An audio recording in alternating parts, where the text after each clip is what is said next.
এই রমজান আল্লাহ তাআলা কেন দিলেন? রমজানের মূল উদ্দেশ্যটা কি? আল্লাহ তাআলা উদ্দেশ্যের ব্যাপারে বলেন, ইয়া আইয়ুহাল্লাযীনা আমানু কুতিবা আলাইকুমুস সিয়ামু কামা কুতিবা আলাল্লাযীনা মিন ক্বাবলিকুম লাআল্লাকুম তাত্তাকুন। নবীজি সাল্লাল্লাহু আলাইহি ওয়াসাল্লাম বলেন, আল্লাহ রাব্বুল আলামিন বলেন, ইয়া আইয়ুহাল্লাযীনা আমানু কুতিবা আলাইকুমুস সিয়াম। আল্লাহ তাআলা বলেন, হে ঈমানদারেরা, তোমাদের উপরে রোজা ফরজ করা হয়েছে, রোজা ফরজ করা হয়েছে। এই রোজা শুধু আমাদের উপরে ফরজ করা হয়েছে এমনটা নয়, কামা কুতিবা আলাল্লাযীনা মিন ক্বাবলিকুম লাআল্লাকুম তাত্তাকুন। যেমনি ভাবে পূর্ববর্তীদের উপরেও রোজা ফরজ করা হয়েছিল। একটা বিষয় হলো, রোজা যেই বছর ফরজ হয় ওই বছর গরমের সময় রোজা ফরজ হয়েছে। এই রমজান মাস যখন প্রচন্ড গরম, প্রচন্ড গরমে রোজা ফরজ, সারাদিন অভুক্ত থাকতে হবে। আল্লাহ তাআলা জানায় দিলেন, এই সারাদিন অভুক্ত থাকার এই বিধান শুধু যে তোমাদের উপরে দেওয়া হয়েছে এমনটা নয়, বরং পূর্ববর্তী উম্মতদেরকেও আল্লাহ তাআলা এই নির্দেশ দিয়েছিলেন। তবে আমাদের রোজা আর তাদের রোজার মধ্যে কিছু পার্থক্য আছে। তাদের রোজা ছিল, কারো কারো রোজা ছিল এরকম, সন্ধ্যার সময় কিছুটা সময় তারা খাবার আর সাহরি করার টাইম পাইতো, এক বেলা খাইতো সন্ধ্যার সময়। ওই যে রোজা শুরু, রাতেও আর কিছু খাইতে পারবে না, একেবারে পরের দিন আবার সূর্যাস্তের পরে খাবে। কিন্তু উম্মতে মুহাম্মাদির জন্য এটা নয়। সুবহে সাদিক থেকে নিয়ে পরের দিন সূর্যাস্ত পর্যন্ত পানাহার, বিবাহিত মানুষ যারা, স্ত্রীর কাছে যাওয়া, এগুলো থেকে বিরত থাকবে। এটা হলো তার জন্য। কিন্তু আগের উম্মতের জন্য বিষয়টা কঠিন ছিল।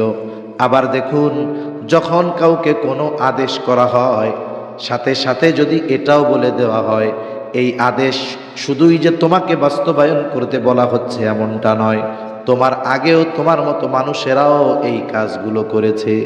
তখন কি হয়, আমি যদি জানি আমার আগে এই কাজ অন্য মানুষেও করেছে, তখন আমার দ্বারা এই কাজটা করার জন্য মেন্টালিটি এবং শারীরিকভাবে এটা আমার জন্য সহজ হয়ে যায়। কারণ আমি চিন্তা করব, এ কাজ আমি প্রথম করছি এমন নয়, বরং আমার আগেও তো অনেক মানুষ করছে, তারা পারলে আমি পারবো না কেন? তারা পারলে আমি পারবো না কেন? এই যে রোজা, রোজার মূল উদ্দেশ্য কি? আল্লাহ তাআলা বলেন, লাআল্লাকুম তাত্তাকুন, যাতে তোমরা মুত্তাকি হতে পারো। লাআল্লা কালামে হাকিমের মধ্যে আসলে নিশ্চয়তার অর্থ দেয়, ইয়াকিনের অর্থ দেয়। এর মানে আল্লাহ তাআলা বলেন, হে ঈমানদারেরা, তোমাদের উপরে রোজা ফরজ করা হয়েছে। কোনো ব্যক্তি যদি যথাযথভাবে রোজার হক আদায় করে রোজা রাখতে পারে, সে অবশ্যই অবশ্যই মুত্তাকি হয়ে যাবে। মুত্তাকি কে? মুত্তাকি হলো যে আল্লাহকে ভয় করে আল্লাহর সকল আদেশ নিষেধ মেনে চলে, নিষেধ সমূহ থেকে বেঁচে থাকে, আদেশগুলো মান্য করে, এই ব্যক্তি হলো মুত্তাকি। আর এটাই বাস্তব। যখন আমরা রোজা রাখি, রোজার মাসে আমরা গুনার থেকে অন্যান্য সময়ের চাইতে বেশি বাঁচার চেষ্টা করি। রোজার সময় অন্যান্য সময়ের চাইতে আমরা ইবাদত বেশি করি, ঠিক কিনা বলেন? স্বতঃস্ফূর্তভাবে। যে ছেলেটা ফজর পড়ে না, সেও দেখা যায় অ্যালার্ম দিয়ে রোজার মাসে তার পরিবার পরিজন সবাইকে জাগ্রত করে দেয়, দেয় কি দেয় না? সারা বছর নামাজ পড়ে না, কিন্তু ওই ছেলেটাই দেখা যায় নামাজে মসজিদে আগে, সকল মুসল্লিদের জন্য ব্যবস্থাপনা সে করতেছে। এটা কিসের পাওয়ারে হয়? বলে এটা রোজার পাওয়ারে হয়। সুবহানাল্লাহ। এখন আসুন, একটা মাস আমরা রোজা রাখবো, আমাদের নিয়ত থাকবে এরকম, যেন এই রোজা আমাদের জীবন পরিবর্তনের রমজান হয়। এরপরেও তো বলা যায় না রোজা পর্যন্ত যে আমরা বেঁচে থাকবো, এর কোনো নিশ্চয়তা আছে? এখান থেকে বাসায় যেতে পারবো কিনা এর কোনো নিশ্চয়তা নেই। তবে রমজান যেহেতু আসতেছে, এখন থেকে আমাদের প্রস্তুতি ভালোভাবে নেওয়া দরকার। নবীজি তো অনেক আগের থেকে নিতেন, কিন্তু আমরা তো আমাদের জাগতিক উদাসীনতার কারণে আমরা আগের থেকে প্রস্তুতি নেই না। সময় যেহেতু একেবারে অল্প, এই সময়গুলোতে আমরা প্রস্তুতি নিব। যত আসবাব, যত প্রয়োজনীয়তা দরকার রোজার মাসে আমরা আগের থেকে বাজারগুলো করে নিব। ঘরের অনেক বাজার লাগে, এগুলো করে নিব। মার্কেটিং রোজার আগে করে নিব। আপনার যদি মনে হয় শপিং করতে হবে, শপিং, আপনার ঈদের জামা কাপড় লাগবে, পোলাপানের আত্মীয় স্বজনরে দেওয়া লাগবে, নতুন ছেলে বিয়া দিয়েছেন, মেয়ে বিবাহ দিয়েছেন, আত্মীয় স্বজনরে হাদিয়া দিবেন, আপনি এখন কিনে ফেলেন সব। কিন্তু আমাদের দেশে কি হয়, নবীজি শেষ দশকে আয়েশা সিদ্দিকা রাদিয়াল্লাহু তাআলা আনহা বলেন রাত্র জাগরণ করতেন, এতেকাফ করতেন, কেমন যেন তিনি কোমরে গামছা বাইন্ধা নামতেন। এটা একটা উপমা, আমাদের এলাকায় বলে আর কি, কোনো কাজ যদি কেউ খুবই গুরুত্ব সহকারে করে বলে কোমরে গামছা বাইন্ধা নামছে, মানে খুবই গুরুত্ব দিতেন। অথচ দেখুন যেই শেষ দশকে নবীজি ইবাদতের ক্ষেত্রে সবচেয়ে গুরুত্ব দিতেন রোজার মাসে, ওই শেষ দশকে আমাদের কেনা কাটা এগুলো মার্কেট ভরে যায়, একেবারে মার্কেটে পুরুষ মানুষ খুঁজেই পাওয়া যায় না, সব মহিলারা। ইবাদত করবেন কোথার থেকে? মার্কেটিং আর জাগতিক ব্যস্ততায় শেষ। অথচ উচিত তো ছিল আমাদের এমন যে রমজান যখন শেষ হয়ে যাবে তখন আমাদের উচিত এই শেষ সময়গুলো যেন কাজে লাগাতে পারে। বলেন তো, কোনো ব্যক্তি যদি এই ব্যাপারে পরিপূর্ণভাবে নিশ্চয়তা পায় যে 29 রমজান বা রমজানের শেষ দিন তার ইন্তেকাল হবে, ও বলেন তো রমজানের শেষ দশক কেমনে কাটাবে?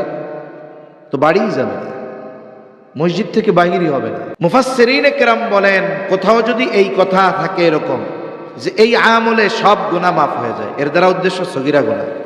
এখন যদি তার সগীরা গুনাহ না থাকে তাহলে কি হবে? বলে এর দ্বারা তার মর্যাদা আল্লাহ বাড়ায়া দেয়।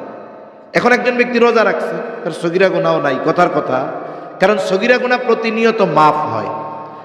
ফজরের নামাজ একজন পড়েছে, জোহরের নামাজ আবার যখন পড়ে, ফজর থেকে জোহর পর্যন্ত তার যত সগীরা গুনাহ হয়, জোহরের নামাজ পড়লে এই মধ্যবর্তী সময়ের সগীরা গুনাহগুলো মাফ হয়ে যায়। সুবহানাল্লাহ। এই যে রমজান মাসে রোজা রাখছে, আবার যদি আগামী বছর হায়াত পায়, উভয় রমজান এর মধ্যবর্তী সময়ের গুনাহগুলো আল্লাহ সগীরা গুনাহ কি করে? মাফ করে দেয়। তাহলে মানুষ হতে পারে রোজা যখন শুরু করছে, সাহারি খাইছে, তার সগীরা গুনাহ নাই, তখন আল্লাহ কি করবেন? তার মর্যাদা বাড়ায়া দিবেন। মুমিন পথ চলতেছে, একটু ধাক্কা খাইছে ইটের সাথে, পাথরের সাথে, ব্যথা পেয়েছে, নবীজি বলেন এর দ্বারাও মুমিনের গুনাহ মাফ হয়ে যায়। সুবহান। এজন্য নবীজি সাল্লাল্লাহু আলাইহি ওয়াসাল্লাম বলেন মান সামা রমাদানা ঈমানাও ওয়া ইহতিসাবান গুফিরা লাহু মা তাকদ্দামা মিন যামবি। যেই ব্যক্তি ঈমানের সাথে সওয়াবের আশায় রমজান মাসে রোজা রাখে, আল্লাহ তাআলা তার সব গুনাহগুলো মাফ করে দেয়। শুধু তাই না, এই রোজা রাখার প্রতিদান স্বয়ং আল্লাহ তাআলা দেন। স্বয়ং কে দেন? জোরে বলেন। আল্লাহ তাআলা দেন। আল্লাহ রাব্বুল আলামিন বলেন হাদিসে কুদসি, নবীজি সাল্লাল্লাহু আলাইহি ওয়াসাল্লাম বলেছেন, আল্লাহ তাআলা বলেন কুল্লু আমাল ইবনে আদম লাহু ইল্লা সিয়াম আস-সাওমু লি ওয়া আনা আজজি বিহি। নবীজি সাল্লাল্লাহু আলাইহি ওয়াসাল্লাম বলেন, আল্লাহ তাআলা বলেছেন বনি আদমের প্রত্যেকটি আমল তার নিজের জন্য, তবে সিয়াম এর ব্যতিক্রম। কেন? আল্লাহ তাআলা বলেন আস-সাওমু লি ওয়া আনা আজজি বিহি, আমার এই বান্দা রোজা আমার জন্য রাখে, তাই এই রোজার প্রতিদান স্বয়ং আমি আল্লাহ নিজে। এই রোজার প্রতিদান স্বয়ং দিবেন কে? আল্লাহ দিবেন। তবে এই রোজাটা তো রোজার মতো হতে হবে। ওই যে বলেছি, যদি কেউ না খেয়ে থাকে ফরজ আদায় হবে, কিন্তু এই বিনিময়গুলো পাওয়ার জন্য গুনার থেকে বাঁচতে হবে। কেউ রোজাও রাখে, চোখের গুনাহও করে, টেলিভিশন দেখবে, মোবাইল দেখবে, নাটক দেখবে, সিনেমা দেখবে, এই যে রোজার ফজিলত পাওয়া শেষ। এরপরে চোখের গুনাহ করে, জবানের গুনাহ করে, কাজ নাই রোজার মাস, খাওয়া দাওয়ার ব্যস্ততা নাই। আমার মা বোনরাও অনেক সময় গীবতের মজলিস পরিণত হয়ে যায়। আমরাও অনেক সময় বসে মসজিদের মধ্যেই গীবত করা শুরু করে দেই। এরকম লোক আছে না? নাই? গীবত করলে কি খাওয়া হয়? মৃত ভাইয়ের গোশত খাওয়া হয়। আল্লাহ তাআলা কোরআনুল কারীমের মধ্যে মানা করেছেন ওয়ালা ইয়াগতাব বা'দুকুম বা'দা, তোমরা পরস্পর পরস্পরের গীবত করো না। গীবত হলো একটি দোষ এক ভাইয়ের মধ্যে আছে, তার অনুপস্থিতিতে ওই দোষ চর্চা করা, আলোচনা করা। তবে হ্যাঁ, ওই দোষটা যদি তার অনুপস্থিতিতে এমন কোনো ব্যক্তির কাছে বলা হয় যার কাছে বললে ওই ব্যক্তির সংশোধন হতে পারে, অথবা ওই ব্যক্তিকে সংশোধন করার নিয়তে ওই বিষয়টা আলোচনা হয়, ওটা গীবত নয়। এখন একজনের মধ্যে একটা দোষ আছে, শুধুমাত্র আলোচনা করে মজা নেওয়ার জন্য আমি আপনি যদি তার অনুপস্থিতিতে তার দোষ চর্চা করি, এটা গীবত, যদিও সে ওটা বাস্তব করেছে। আল্লাহ তাআলা মানা করেছেন, তোমরা পরস্পর পরস্পরের গীবত করো না।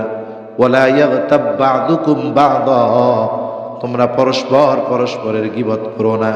আল্লাহ বলেন, আইয়ুহিব্বু আহাদুকুম আইয়াকুলা লাহমা আখিহি মাইতান ফাকারিহতুমু।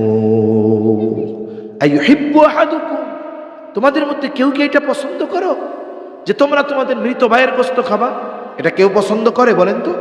কেউ পছন্দ করে না। তোমরা এটাকে অপছন্দ করো, অথচ গীবতের মাধ্যমে তোমরা মৃত ভাইয়ের গোশত খাওয়ার মতো অন্যায় করো। আর এই কাজগুলো সাধারণ সময় তো আমরা করি, রোজার মাসেও আমরা এগুলা করি, নাউজুবিল্লাহ। শুনুন, গোনা সব সময় করা মানা, কিন্তু কিছু কিছু স্পেশাল সময় গোনা করা ওইটা আরো বেশি জঘন্য কাজ। ফর এক্সাম্পল, একটা উদাহরণ দিলে বুঝতে সহজ হবে। গোনা সব সময় গোনা। একটা গোনা যদি কেউ সাধারণ জায়গায় করে, বাজারে করে, ওই গোনাটাকে আপনি যত গুরুত্ব দিবেন, বলেন তো ওই গোনাটা যদি কেউ মসজিদের মধ্যে করে, গুরুত্ব কম দিবেন না বেশি দিবেন? ওরে বলবেন ও কত বড় নাফরমান, পাপ বাইরে করে করে আল্লাহর ঘরে এসে পাপ করছে আবার। তার মানে স্থান পরিবর্তনের কারণে আপনি এই পাপটাকে বেশি গুরুত্ব দিচ্ছেন। অনুরূপভাবে স্থানের কারণে যেমন ইবাদতের দাম বাড়ে, গুনারও পাওয়ার বাড়ে। সময়ের কারণে যেমন ইবাদতের দাম বাড়ে, অনুরূপ সময়ের কারণে ওই গুনাহটা অন্যান্য সময়ের চাইতেও আরো জঘন্য বলে বিবেচিত হয়। যেখানে আল্লাহ তাআলা রহমতের মাস, এই মাসে কেমনে আপনি গুনাহ করেন? এজন্য আমাদের রমজান মাস হতে হবে গুনাহ মুক্ত। কি মুক্ত হবে বলেন? জবানের গুনাহ হবে না। আমরা জবানকে জিকির দ্বারা সিক্ত করব, বেশি বেশি কোরআনের তিলাওয়াত করব, সাথে সাথে হাতের গুনাহ থেকে বাঁচতে হবে, নজরের চোখের গুনাহ থেকে বাঁচতে হবে। আমরা যদি এইভাবে রমজান মাস অতিবাহিত করতে পারি, তাহলে ফরজ আদায় হওয়ার সাথে সাথে রমজানের যত, রোজার যত পুরস্কার দুনিয়া আখেরাতে সবগুলো আমাদের দান করবে কে? দেখুন, রমজান মাসে একটা ব্যক্তি যখন রোজা রাখে, দীর্ঘ সময় পাকস্থলী খালি থাকার কারণে একটা গন্ধ সৃষ্টি হয়। স্বাভাবিক, আপনি যদি আপনার ঘর পরিষ্কার পরিচ্ছন্ন করে দরজা আটকিয়ে 5-6 দিনের জন্য আত্মীয়র বাড়িতে বেড়াতে যান, ঘর পরিষ্কার করেই গেছেন, আপনি যখন ওই ঘর এসে খুলবেন, মানুষজন 6-7 দিন ঘরে ঢুকে নাই, দেখবেন একটা গন্ধ আসে, আসে না? ওইটা আবার দরজা জানালা খুলে দিলে চলে যায়।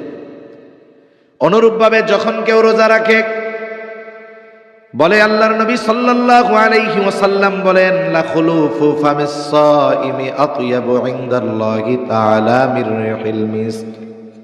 রোজা রাখার কারণে রোজাদারের জবানে যেই গালের মধ্যে যে গন্ধ হয়, দাঁত না মাজার গন্ধ না।